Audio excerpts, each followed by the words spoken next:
the chairman of KARMA, Dr. Ambira, Dr. Chair, the Chief Records Management. I knew him some times back, and he's quite a leader, and he champions issues to do with records, Director, Smart Government, the KARMA fraternity, distinguished guests, colleagues, partners, and fellow leaders in technology and records management. Good morning. Good morning. Good morning. I'm happy this morning to see familiar faces, our directors in ICT officers. I'm so happy to see you today. I think it's a long time we met as a big group, and also the record managers and experts. I'm really glad to be here today and honored to stand before you in this convened breakfast meeting by the Kenya Association of Record Managers and Archivists. I join you today not just as a leader in technology, but as a passionate advocate for Kenya that digitizes with purpose, with the future in mind and the citizen at heart. While we're talking about records, it's about our people, it's about our country. Our theme, building blocks for effective records digitization, goes beyond operational mandates. It invites us to co-create the architecture of governance itself. Across Kenya, we are witnessing a digital awakening. Our citizens expect services to be efficient, responsive, and intelligent, not delayed by missing files or manual record tape.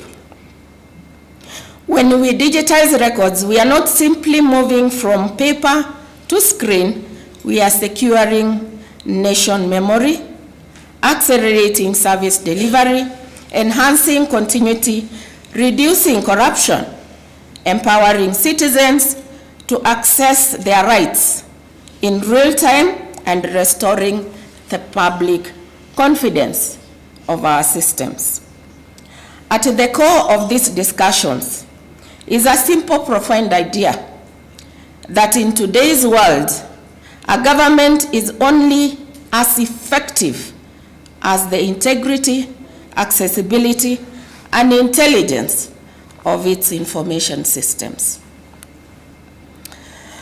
As a strategic leader in technology, I've made it a mission to champion a whole-of-government approach to digitization. That includes not just transforming how we work, but redefining how we think about records, from passive storage to proactive intelligence. Our records are more than logs. They are our nation ledger. They contain the fingerprints of decision histories, as Dr. Chair has rightly talked about. It's about rights, obligations, and our future. This is why digitizing them is not a technical task, it is a nation-building agenda. Under the digital superhighway of the bottom-up economic transformation agenda, the government of Kenya is implementing transformative initiatives. The Kenya National Masterplan 2022-2032, a 10-year blueprint of infrastructure, digital services, skills development, and innovation. The enterprise architecture framework that we are currently almost finalizing is going to ensure interoperability and harmonization of systems across ministries and agencies. And why are we coming up with the enterprise architecture is that we have realized, and as Dr. Chair has alluded, We have done so much investment in technology, but the effects, nobody feels the effect. So therefore, the Ministry of Information, Communication and Digital Economy has purposely put this as an agenda that we need to sit back and ask ourselves candid questions, whether we are really doing the right thing. And that is why we've decided to come up with an enterprise, a government enterprise architecture that advocates for the whole of government approach, that advocates for interoperability and sharing of information. And in this enterprise architecture, we are advocating for once only principle. We've heard from the chairman that records are being recreated because you can't get them. So you find it easier to come up with a new record rather than look for the record that you can't find. So therefore we are saying, as we move to digitalization, that is automating and digitizing manual records, we want to ensure that once a record has been created, let the rest of the people reuse that record, because you will ensure that there is a single source of truth. Again, I will not belabor about the automation. As Director Smart Government has said, we've made strides. We are proud of them. When you look at eCitizen, it is front-facing. But between me and you as ICT directors, the front we are doing very well, isn't it? The citizen will go to eCitizen, will apply for a passport. How long does it take to get the passport? How long? Who has recently applied for a passport? 7 days. Couldn't we do better? And why is it 7 days? It's because the back end is still pretty manual. It is semi-automated. So what we are advocating for is the total end-to-end back-end automation and digitization of the manual records. Chairman gave an example here that some of us, we are quick to say we want to digitize our records, isn't it? We run, we scan, we put it in soft copy, then what happens? At the back, what are you doing? Creating more manual records, isn't it? So we need to automate. At the same time, let's clean our records, digitize them, onboard into the automated system, so that we say, from today forward, there is no more paper. And that is why we have an ambitious program of making sure we take government paperless. And you can only take government paperless if you fully automate the back end, the front end, and digitize the records, the manual records, and also now whatever that generates manual records becomes a digital record, so that you produce those records digitally rather than producing manually. So this program is already here with us. We are being supported by the World Bank, and we are going to call upon you. I don't know, it is, Dr. Cho, it was 2 years back. We formed digitization committees. Was any one of you part of it? Nobody in the house? So it is coming again. We want to form committees to ensure that we can partner, collaborate, and work together as a team. Because as Ministry of ICT, we cannot do it alone to take government paperless. It calls for all of us to collaborate with all the other stakeholders to co-develop the national records digitization guidelines for government. I'm happy that KARMA has already done the guidelines. So we'll domesticate them for government. And I'm so happy that I will be able to come up with the government digitization records guidelines within a very short time. because I will just use what KARMA has done. Because there is no need to reinvent the wheel. We are working for the same country.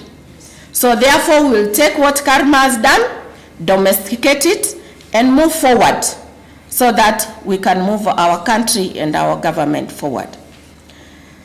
The strength of a nation lies in its ability to remember accurately, securely, and accessibly. Accessibility, accessibility. And that is why when you hear Dr. Chwea worried, will he get that 100 years record, as he can go to his archives and he can get it? So as technologists, as ICT directors, we need to assure the record managers that for sure as we go online, that record will be available 200 years to come or even more. So therefore, we need to build resilient and scalable systems that can be able to be accessed anytime, anywhere, anyhow. So therefore, our ability to fight corruption, uphold human rights, and plan for national resilience depends on how we capture, we classify, and preserve our information. If a country loses its records, it loses its direction. And we must never risk that for our country. At the core of government, every decision, every service, every policy rests on one simple principle: can the data be trusted? In as much as, yes, we'll go digitizing, can that record that you have digitized, can it be trusted? So therefore, trust is very paramount. Through platforms, digital platforms like the eCitizen, the Digital Masterplan, Kenya is shifting from manual bureaucracy to intelligent infrastructure. Smart government is not about applications. It is about the architecture. What kind of architecture are we putting in place? And the backbone of that architecture is not the code, it is the records. That is the blood that makes that body alive. So therefore, we cannot afford to be wrong at it. We need to do it right. So as government, we have key building blocks to ensure effective records digitization. One of it is legal and policy framework.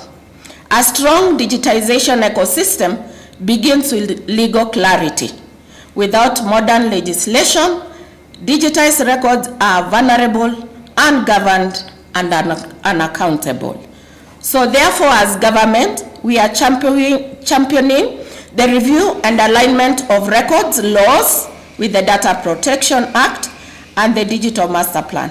We are institutionalizing digital record policies within ICT, legal, HR, and finance units.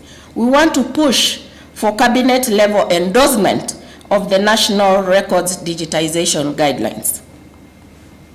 Under leadership and governance, digitization must be led from the top.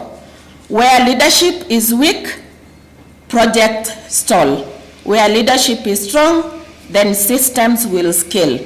We want to secure executive buy-in from all the cabinet secretaries, the principal secretaries, governors, and all CEOs of parastatals.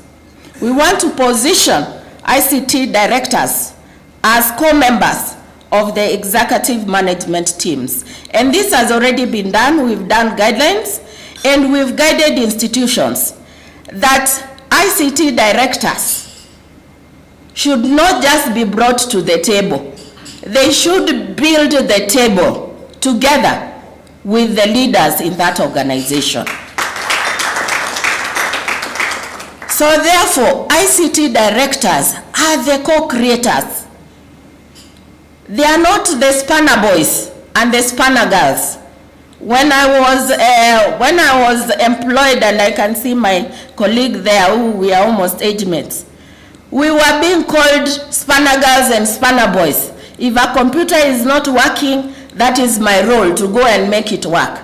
We are moving the leadership of ICT into management, that they should be able to manage and even plan for the organization in terms of embracing technology. We want to embed digitization strategy within organizations' performance contract. And this we've done it, but we are going to perfect it. We want to ensure that institutions can put automation and digitization as the first agenda in their management and also in their strategy, in their budgeting. The third one is institutional capacity and human resource development, because a digitization strategy is only as strong as the hands and minds that drive it. Tools without training becomes a waste. We are investing continuously in professional development for records officers, for ICT officers, and data stewards. We are also collaborating with organizations like KARMA and TVET to integrate digital records management into training curriculums. We are establishing dedicated units for information governance and digital continuity. Number 4, in infrastructure and technology investment as a block, no matter the policy or people, without the right infrastructure, digitization remains a vision, not a reality. So we want to push for budget lines within the MTIF to fund scanning, storage, automation, and bringing in capacity building as part of the budget.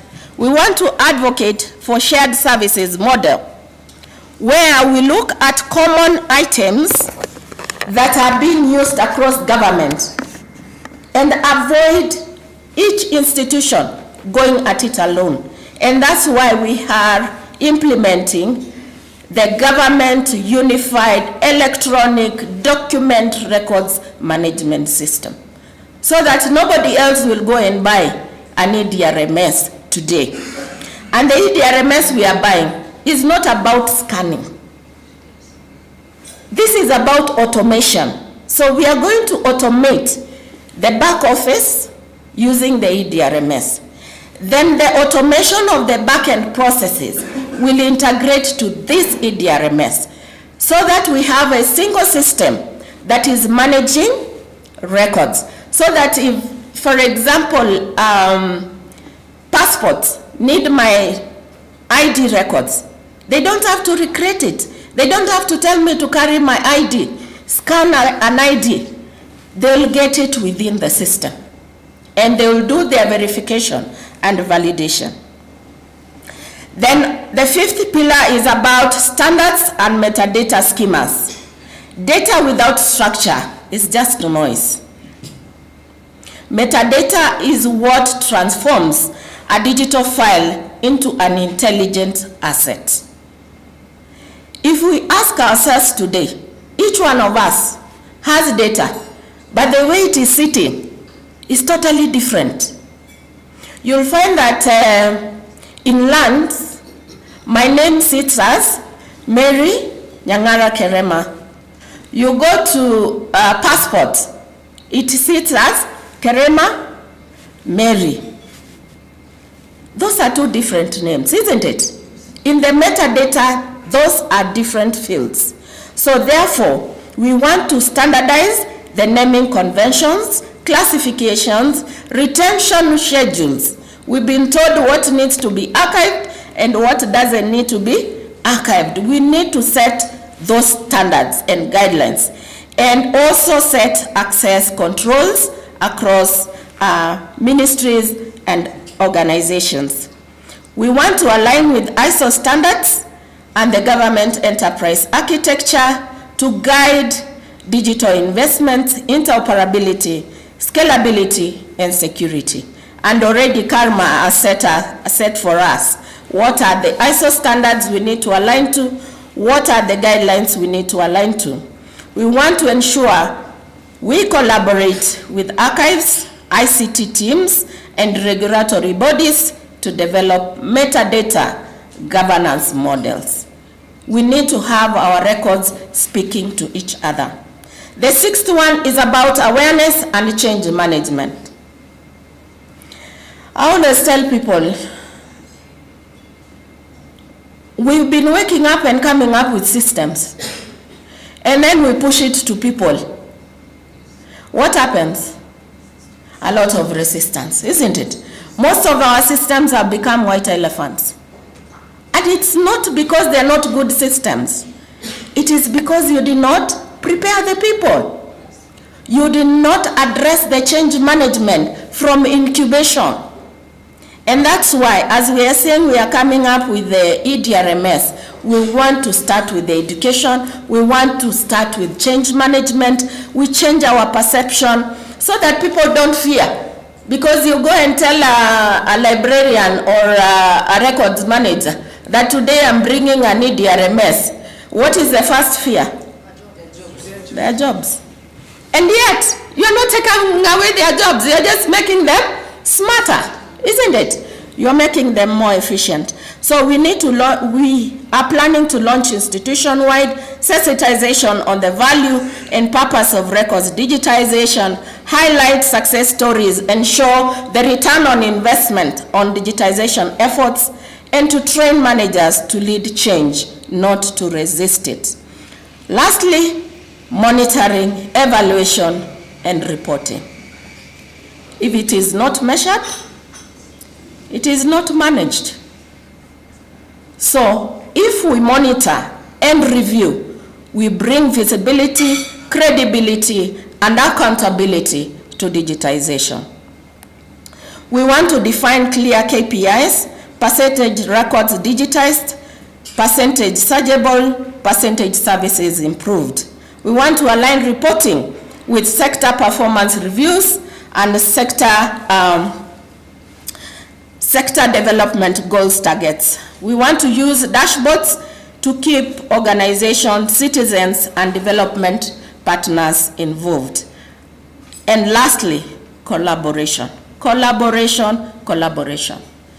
Government has reached a point where we've decided and we've known we can't go at it alone.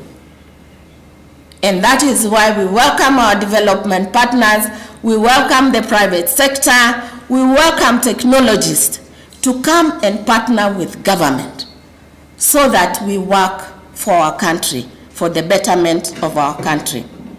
And in closing, let me reaffirm our commitment to work with you, KARMA, everybody, all the stakeholders, to lead with you and build with you towards a Kenya where digitized records are not only a foundation of government efficiency, but a monument to public trust. Let us rise beyond compliance and embrace a generational mindset. Let us build a national digital record that is searchable, secure, and sovereign. Let us declare that in Kenya, data matters, record matters, and memory matters. Let us build not just digital systems, but digital confidence. Let us create not just access, but institutional intelligence. Let us leave behind not just innovation, but a legacy. To the leaders of KARMA, thank you for organizing such a forum. And thank you even for the future meetings and conferences that you are organizing. And more, it is for your tireless advocacy. We want to ensure that your relentless professionalism does not go down to the drain. And that is why I call you today that partner with government. Whatever you are doing, let government be in it. And we will ensure that we take what you profess forward and that it comes true Because if you work alone, then government will not be able to even utilize the good things that you are doing. You are doing so much. You are training our youths. You are also making sure women are forward. I'm already here, but I want to be taken further. So please, let's partner together. To all ICT directors here, and even the record managers, we are more than system administrators. You are the custodians of Kenya's digital memory. You are midwives of our transformation from a reactive public service to predictive governance. You are the vanguard of a new public service, one that is not only smart and connected, but historically grounded and future ready. Let us lead with courage, implement wisely, design with vision, and digitize with purpose and conviction. When we digitize records, we don't just preserve the past, we empower the present and future proof of our nation. Thank you, and may we walk this transformative journey together as we build Kenya's digital legacy. Thank you very much.